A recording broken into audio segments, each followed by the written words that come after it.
আসসালামু আলাইকুম। আমি মোহাম্মদ রেজাউল করিম বিলটেক লিভিং থেকে বলছিলাম। বিলটেক লিভিং মূলত ছাদের ওয়াটারপ্রুফিং নিয়ে দীর্ঘ 8 বছর ধরে কাজ করে আসছে। তারই সুবাদে আমরা বর্তমানে যে কাজটা সম্পূর্ণ করলাম, এটা সিলেট দয়ামিরের একটা মসজিদ। এই মসজিদের বয়স 2 বছর। তো অলরেডি এই মসজিদে ক্র্যাক দেখা দিয়েছিল এবং ড্যাম এরকম না হইলেও ক্র্যাকটা মূলত একটা ফ্যাক্টর, যেহেতু নতুন মসজিদ। তো যার কারণে মালিক সচেতন চিত্তে সে ওয়াটারপ্রুফিংটা আমাদের দ্বারা করায় নাই। তো আমার যেটা বলা, আমরা অতীতে আসলে যে কাজটা করছি 7 লেয়ার ওয়াটারপ্রুফটা আমরা সাধারণত অ্যাপ্লাই করছি। তো 7 লেয়ার ওয়াটারপ্রুফটা আমাদের করার প্রয়োজন হয়েছে আসলে ছোটো ছোটো গ্যাপগুলো পূরণ করার জন্য। মালিক সাধারণত বলে যে কোথাও একটু পানি জমলে আমাদের বলে এটা পূরণ করে দিতে। এটার কারণ স্যার, অতীতে আমরা যে প্যাটার্ন স্টোন ঢালাইটা ব্যবহার করছি ওয়াটারপ্রুফিংয়ের বিকল্প হিসেবে, সেটার ফর্মুলাটা ছিল যে পানিটা আসলে কোথাও আটকাবে না, পানিটা স্মুথলি চলে যাবে। এর ফলে পানি যদি না জমে ড্যামেজটা হবে না। এটা ছিল প্যাটার্ন স্টোনের থিওরি। কিন্তু আধুনিক ওয়াটারপ্রুফিং আসলে ওই থিওরিটা প্রয়োগ করা অসম্ভব আমাদের দেশে, বিশেষ করে কারণ আধুনিক ওয়াটারপ্রুফিংটা বেস ছাদটা আমরা এখানে বের করে নিচ্ছি। বেস ছাদে পারফেক্ট রেশিওতে ওয়াটারপ্রুফিংটা করলে এটা আসলে লং লাস্টিং এবং ভবিষ্যতে কোনো হেয়ার ক্র্যাক বলেন কোনো সমস্যা আসবে না।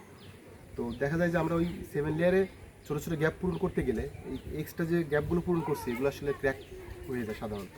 তো সেইখান থেকে বেরিয়ে এসে আমরা আসলে স্ট্যান্ডার্ড ফর্মুলা ওয়াটারপ্রুফিংয়ের সেটা এখানে অ্যাপ্লাই করছি এবং ভবিষ্যতে আমরা এই ফর্মুলায় কাজ করব। এই মেসেজটা আপনাদের জন্য। আর বিশেষ করে যারা নতুন ভবন করবেন তারা অবশ্যই আপনার টপ ফ্লোরের ছাদটা লেভেলিং, প্রথম যে ঢালাইটা দেবেন সেখানেই লেভেলিংটা করে দেবেন। এতে আপনার বিল্ডিংয়ের 50% প্রোটেকশন হয়ে যাবে এবং এটা খুবই গুরুত্বপূর্ণ। কারণ পরবর্তীতে আপনি এই লেভেলিং করতে গিয়ে ওয়াটারপ্রুফ সহ লেভেলিং করার যে একটা প্রসেসিং, যে কস্টিং, এটা আসলে আমাদের দেশে এটা একটু বাড়তি হয়ে যায়।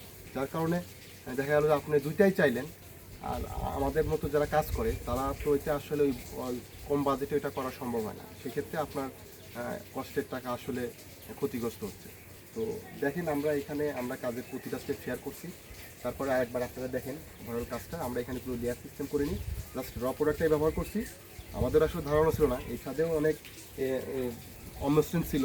আমরা হয়তো ভাবতেও পারিনি যে র প্রোডাক্ট এইভাবে ব্যবহার করলে এত স্মুথ একটা ভাব চলে আসবে। এটা আমার জীবনের প্রথম এরকম করে কাজ করা, এবং আমি যেটা দেখছি এখন আমি ভীষণ সন্তুষ্ট।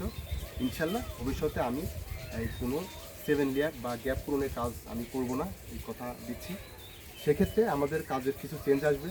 যাদের ছাদে লেভেলিংয়ের সমস্যা খুবই বেশি এবং যারা লেভেলিংয়ে আসলে মেনে নিতে চান না, তাদের জন্য আমাদের এই ওয়াটারপ্রুফের পরিবর্তে আমরা সিমেন্টিয়াস ওয়াটারপ্রুফটা করে আপনাদের প্যাটার্ন স্টোন করে চলে আসবো, ওই একটা সিস্টেম। তারপরে যদি কেউ চান যে না আমি আসলে এই ওয়াটারপ্রুফ প্যাটার্ন স্টোনের পরে ছাদটারে স্মার্ট করে নেব, সেক্ষেত্রে আমরা এটা প্যাটার্ন স্টোন ক্লিনিংয়ের পরবর্তীতে আমরা পুনরায় আবার ছাদে আপনার যে কালার দিয়ে স্মার্ট করা সেটা করব।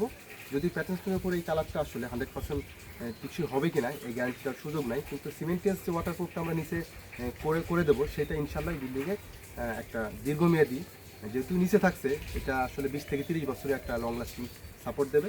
তবে উপরে ওয়াটারপ্রুফটা করলে যদি প্যাটার্ন স্টোন হেয়ার ক্র্যাক করেও থাকে সেক্ষেত্রেও আপনার বিল্ডিংয়ের কোনো সমস্যা হবে না, বিল্ডিংটা স্মার্টও থাকবে এবং সর্বোপরি প্রোটেকশন থাকবে। একটু দেখেন আপনারা আমাদের কাজটা, একটু ডিটেলসে দেখেন।